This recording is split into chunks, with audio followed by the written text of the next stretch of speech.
Entonces, ¿qué creen? Ya se murió el taladro. Entonces, recomendación, cuando vayan a hacer una instalación, carguen su herramienta.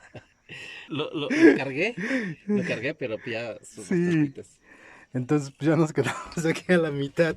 Vamos, una, dos, tres. Nos faltan como 5 perforaciones. Vamos a ver ahorita, vamos a cargar y regresamos. Vamos a comerciales de todas maneras. ¿Qué nos va a invitar a comer, señora?